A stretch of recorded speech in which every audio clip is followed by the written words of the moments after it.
बच्चों से लेके बड़े तक सभी एक मेंटल टेंशन की बात करते हैं। न्यूरो की प्रॉब्लम बच्चों में भी बहुत तेजी से बढ़ रही है। स्ट्रोक के मल्टीपल कारण हैं। एक्चुअली इसकी भूमिका काफ़ी महीनों से या सालों से हम कह सकते हैं बन रही होती है कि हाथों पैरों में झंझनाहट, हार्ट की बीमारियां होती हैं जो बीपी, शुगर और कोलेस्ट्रॉल से जुड़कर आती हैं। नमस्कार, मैं हूं पूजा और फिर आज हम हाजिर हैं आपके पास उन सारी समस्याओं को लेके जिसको आप हमेशा नज़रअंदाज कर देते हैं। समस्या दिमाग की है। दिमाग यानी न्यूरो। सबसे ज़्यादा परेशान अगर कोई है तो वो हमारा दिमाग है। और इसके लिए आज हम बात करने आए हैं सर्वोदय हॉस्पिटल में मधुकर त्रिवेदी जी से, जो बताएंगे कि हम इतने परेशान से क्यों हैं। क्या वजह है जो आजकल बच्चों से लेके बड़े तक सभी एक मेंटल टेंशन की बात करते हैं, न्यूरो डिसऑर्डर की बात की जाती है। और अभी जो हाल फिलहाल में एक सर्वे आया, लांसेट की रिपोर्ट आई, जिसमें कह रहे हैं कि 20 मिलियन लोग जो हैं वो ब्रेन स्ट्रोक से प्रभावित हैं। क्या हमारी लाइफस्टाइल इतनी बदल चुकी है कि हम इतने ज़्यादा प्रभावित हो रहे हैं डॉक्टर? देखिए, ये एक बहुत इम्पॉर्टेंट बीमारी है। स्ट्रोक के मल्टीपल कारण हैं। अगर स्ट्रोक के कारणों की हम बात करें तो सबसे इम्पॉर्टेंट चीज़ है हमारी lifestyle, overweight, diabetes, hypertension, cholesterol. हम इन जनरल आम तौर पर देखें तो ये सारी चीज़ें टाइम के साथ बढ़ रही हैं। जैसे जैसे इन चीज़ों का इंसिडेंस बढ़ रहा है, इसीलिए हम देख रहे हैं कि इसके साथ स्ट्रोक के इंसिडेंसेस भी बढ़ रहे हैं। तो स्ट्रोक का जो रूट कॉजेज़ इन्हीं बीमारियों में छिपे हुए हैं, इंक्लूडिंग हार्ट बीमारी भी एक इम्पॉर्टेंट कारण है। तो इन सारी बीमारियों को हम जैसे जैसे बेहतर वे में कंट्रोल करना सीखेंगे, अचीव करेंगे इसमें बेहतर कंट्रोल, तभी आगे जाके हम धीरे धीरे स्ट्रोक से आगे चल के बच पाएंगे, वरना ये स्ट्रोक का रिस्क भी इसी के पैरेलल बढ़ता जाएगा। लेकिन अभी देखने में आ रहा है कि पहले कहते थे कि ठंड में बहुत ज़्यादा स्ट्रोक के केसेस होते हैं। बहुत ज़्यादा ठंड हो तो कहा जाता था कि बुज़ुर्गों को बचाओ क्योंकि स्ट्रोक के खतरे बढ़ जाते हैं। लेकिन पिछले कुछ दिनों में देखा गया है, मेरी भी बहुत सारे हॉस्पिटल्स में बात हुई, और आप माशाल्लाह यंग हैं। यहाँ भी इस हॉस्पिटल में भी मैक्सिमम केसेस स्ट्रोक के आए उस दौरान। और वो ठंड बिल्कुल नहीं थी, मतलब वो ठंड इतनी नहीं थी जिसमें कि स्ट्रोक आए। ये क्या वजह हो रही है? देखिए, अगेन जैसे हमने डिस्कस किया, नॉर्मली तो विंटर्स में जैसा हम बहुत कॉमनली जानते हैं, सर्दियों में वेसो कॉन्स्ट्रिक्शन होता है, ब्लड खून गाढ़ा होने लगता है, थोड़ा सा बीपी फ्लक्चुएशंस बढ़ जाते हैं, बीपी हाई होने की टेंडेंसीज बढ़ जाती हैं, तो वो तो एक मेजर ट्रिगर फैक्टर होता है। बट उसके अलावा इन जनरल जो हम देखें, पूरे साल भर में स्ट्रोक के केसेस जो बढ़ रहे हैं विंटर के अलावा भी, उसका main reason uncontrolled diabetes and uncontrolled hypertension रहा है। देखिए, विंटर्स जो हैं, अकेले विंटर्स डायरेक्टली स्ट्रोक क्रिएट या एकदम से बढ़ाती नहीं है। डायरेक्ट के अलावा विंटर्स का इनडायरेक्ट रोल भी होता है। विंटर इन जनरल हम विंटर सीजन में देखें या उसके आगे पीछे के समय में देखें तो हमारी फिजिकल एक्टिविटी लेवल काफ़ी कम हो जाता है। इन जनरल भी हमारी लाइफस्टाइल सीडेंटरी हो चुकी है, तो इसीलिए it's not just about winter season के आगे पीछे और इवन बाकी समय में हमारा जो लाइफस्टाइल है जो सीडेंटरी होती जा रही है, जिसकी वजह से कोलेस्ट्रॉल का बढ़ना, जिसकी वजह से शुगर का और अनकंट्रोल्ड हो जाना, जिसकी वजह से बीपी का बढ़ना। और देखिए, जितने लंबे समय हमारा बीपी शुगर अनकंट्रोल्ड रहेगा, जितने लंबे समय हमें कोलेस्ट्रॉल की बीमारी रहेगी, ये धीमे धीमे करके ब्रेन में एक ब्लॉकेजेस डेवलप कर रही होती है। देखिए, स्ट्रोक हमें दिखता अचानक से है कि भाई आज पेशेंट को हमारे स्ट्रोक हो गया या इस दिन पर स्ट्रोक हुआ, हमें लगता है कि ये अचानक से कैसे आया, बट एक्चुअली इसकी भूमिका काफ़ी महीनों से या सालों से हम कह सकते हैं बन रही होती है। ब्रेन की खून की नलियों में ब्लॉकेजेस जो कोलेस्ट्रॉल जमा होने की वजह से डेवलप हो रही होती हैं, ये एक सालों साल का प्रोसेस है जो हमारे पूरे पुराने अनकंट्रोल्ड डायबिटीज़ और हाइपरटेंशन के साथ जुड़कर एक दिन ऐसा आता है जब कोई ट्रिगर होता है, और वो ट्रिगर ठंड हो सकती है, वो ट्रिगर स्ट्रेस हो सकता है, सडन हाई बीपी हो सकता है, कोई इन्फेक्शन हो सकता है। उसके बाद हम वो खून की नलियाँ सडन ब्लॉक हो जाती हैं और स्ट्रोक के रूप में हमें दिखाई देता है। अभी आपने बोला कि कोलेस्ट्रॉल बहुत बड़ा कारण है, और आपने कहा कि वो एक दिन में स्ट्रोक नहीं आता, बहुत सारे कॉजेज़ हैं, उसके बाद ये स्ट्रोक आता है। हमें कैसे पता चले, हम हमारे दर्शकों को कैसे पता चले कि ये जो हमारे बॉडी में चेंजेस हो रहे हैं, ये स्ट्रोक का कारण हो सकते हैं, क्योंकि बहुत सारे लोगों को पैरों में झुंझुनाहट, हाथ में झुंझुनाहट, सिर में दर्द, इस तरह की परेशानियां हो रही होती हैं, लेकिन उन्हें पता नहीं होता कि ब्रेन स्ट्रोक हो सकता है इससे। उसके बारे में हमारे दर्शकों को बताएं। बिल्कुल, देखिए सबसे पहली ज़रूरी चीज़ इसमें है, ये बहुत इंपॉर्टेंट सवाल है कि स्ट्रोक से बचें कैसे और स्ट्रोक को समझें कैसे जल्द से जल्द, ताकि हमें स्ट्रोक हो ही ना। सबसे पहले तो आपको किसी भी तरीके के न्यूरोलॉजिकल सिम्पटम्स होते हैं, जैसे कि हाथों पैरों में झंझनाहट या चक्कर आना, डिज़ीनेस, अनईज़ीनेस, अपने डॉक्टर से तुरंत कंसल्ट करें। सबसे इम्पॉर्टेंट चीज़ है, इस तरीके के सिम्पटम यदि अचानक हों, जैसे कि अचानक आपकी बॉडी में ये सिम्पटम डेवलप हो रहे हैं, अचानक शरीर के एक हिस्से में कमज़ोरी आने लगी, अचानक शरीर के एक हिस्से में झंझनाहट आना शुरू हो गया, तो हमें तुरंत डॉक्टर से कंसल्ट करना है। इसके अलावा अगर ये आपको सिम्पटम्स नहीं हैं, बट अगर आपको डायबिटीज़, ब्लड प्रेशर और कोलेस्ट्रॉल जैसी बीमारियां हैं, तो इनको आपको जैसे ही आपको ये पता चले, पहले तो हमें इसकी स्क्रीनिंग करते रहना है। रेगुलर 6 महीने साल भर में बीपी तो हमें रेगुलर बेसिस पे चेक करते रहना चाहिए। स्पेशली अगर आपका बीपी बॉर्डर लाइन है। होता क्या है कि हमारा बीपी बॉर्डर लाइन चल रहा होता है, कुछ पेशेंट्स बोलते हैं कि डॉक्टर साहब हमारा बीपी बढ़ा था, 1 या 2 बार बढ़ा, बट उसके बाद हमने देखा कि नॉर्मल चल रहा है। बट होता क्या है, हम उस प्रॉब्लम को इग्नोर करते जाते हैं और बीपी हम देखते हैं कि मोस्ट ऑफ द टाइम बढ़ा ही चल रहा होता है ऐसे पेशेंट्स में। उन्होंने 1-2 बार रिकॉर्ड किया, नॉर्मल आ गया, तो उन्हें लगता है कि नहीं मुझे बीपी की प्रॉब्लम तो है नहीं, पर एक्चुअली उनका बीपी थोड़ा-थोड़ा सा बढ़ा चल रहा है, जिसको अगर वो रेगुलर बेसिस पे मॉनिटर कर रहे होते, इन सिमिलर वेज अगर वो अपने शुगर्स को रेगुलर बेसिस पे मॉनिटर कर रहे होते, तो शुगर, बीपी और कोलेस्ट्रॉल ये टाइमली अगर कंट्रोल्ड होता है, तो हम काफ़ी हद तक फ्यूचर स्ट्रोक से बच सकते हैं। तो उस बैकग्राउंड, उस भूमिका को ही हमें बनने नहीं देना है, जो हमें आगे चल के स्ट्रोक का कारक बने। इसमें एक इंपॉर्टेंट पॉइंट और है, कार्डियक प्रॉब्लम्स, है ना? कुछ-कुछ तो कार्डियक प्रॉब्लम्स अगेन हार्ट की बीमारियां होती हैं, जो बीपी, शुगर और कोलेस्ट्रॉल से जुड़कर आती हैं। इसके अलावा हार्ट की इंडिपेंडेंटली भी हार्ट की बीमारियां होती हैं, जैसे धड़कन की बीमारी जिसको हम एरिथमियास कहते हैं। हार्ट के एरिथमियास भी स्ट्रोक का कारण होते हैं। अच्छा, एक बात और है डॉक्टर कि आजकल बच्चे बहुत स्ट्रेस में हैं और उनमें न्यूरो की जो डेवलपमेंट है डिसऑर्डर, वो बहुत तेज़ी से बढ़ रहा है। बच्चों को कैसे हम लोग सँभालें? क्योंकि वो तो हमारे देश की भविष्य हैं और उनमें बहुत तेज़ी से कहते हैं मेंटल हेल्थ तो चलिए एक आपसे जुड़ा नहीं है, लेकिन न्यूरो की प्रॉब्लम बच्चों में भी बहुत तेज़ी से बढ़ रही है और कोविड के बाद ये चीज़ें बहुत तेज़ी से बढ़ी हैं। उसको लेके बहुत लोगों में चिंता है। उसके बारे में थोड़ा बताएँ हमें।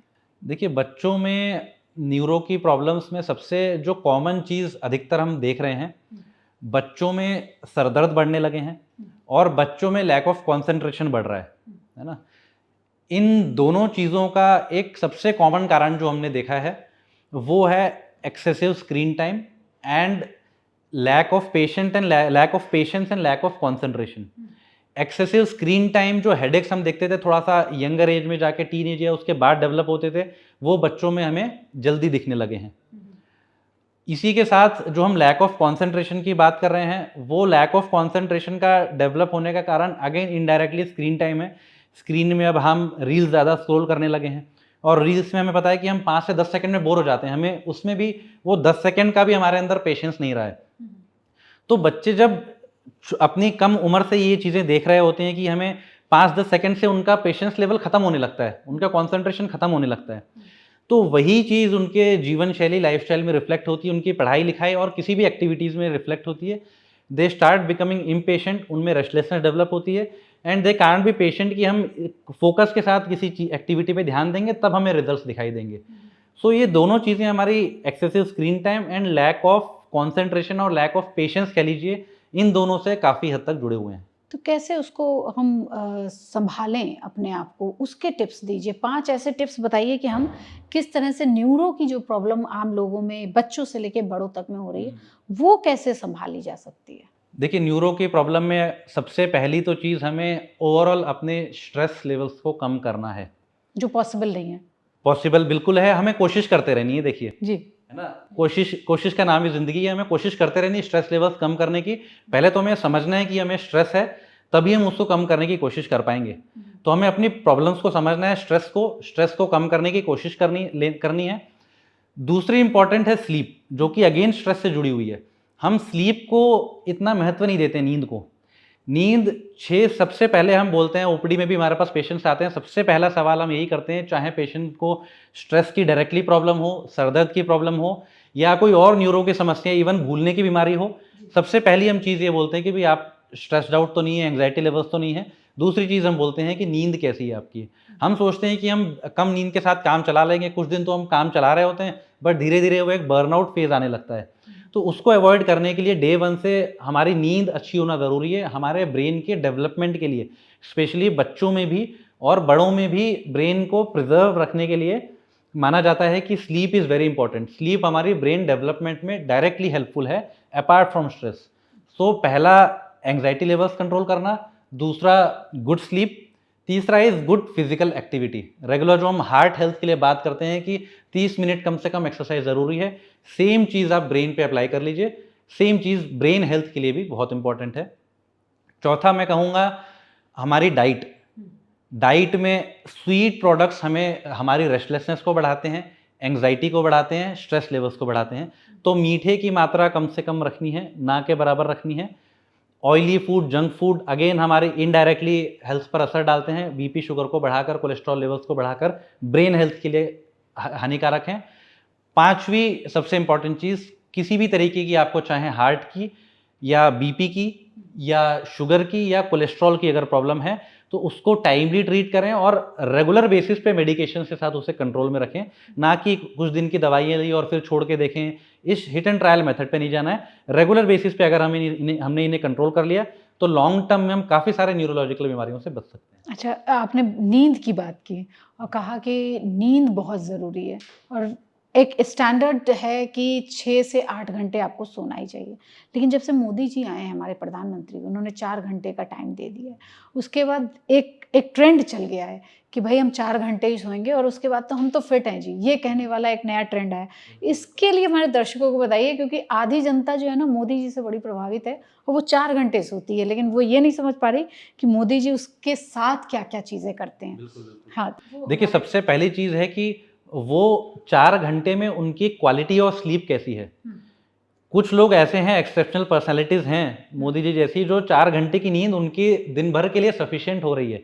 तो सबसे पहले तो हमें यही समझना है कि वो 4 घंटे में उनकी स्लीप साउंड है ना? प्लस उसके अलावा भी बीच-बीच में ब्रेक्स लेना ज़रूरी है, बीच-बीच में ब्रेन को रिलैक्सेशन देना ज़रूरी है। कई लोग तो ऐसे भी देखे हैं हमने जो 8 घंटे की स्लीप होने के बाद भी दे आर नॉट सैटिस्फाइड। वो इसलिए हो रहा है क्योंकि वो 8 घंटे सो तो रहे हैं, बट उनकी नींद बीच-बीच में टूट जा रही है, नींद हल्की है, वो सोने जाते हैं 10 बजे पर 12 बजे तक नींद ही नहीं आ रही है पूरी। तो क्वालिटी और क्वांटिटी के साथ क्वालिटी ऑफ स्लीप इंपॉर्टेंट है, ये इस पर ध्यान देना है। अच्छा, और एक संगीत जो है, म्यूज़िक, वो क्या न्यूरो के लिए इम्पोर्टेंट है? और मेडिटेशन की बात करें, वो कितना इम्पोर्टेंट हो जाता है? ये छोटे-छोटे 2 सवाल हैं हमारे। जी। संगीत का बहुत ज़्यादा महत्व है। जैसे हमने कहा कि स्क्रीन टाइम कम करना है, वैसे ही हमें लिसनिंग एबिलिटी अपनी बढ़ानी है और उस लिसनिंग में हमें सूदिंग चीज़ें, कामिंग चीज़ें इन्वॉल्व करनी है। सबसे इम्पोर्टेंट उसमें म्यूज़िक है। किसी भी तरीके का म्यूज़िक जो हमें पसंद हो, उसे रेगुलर बेसिस पे सुनना।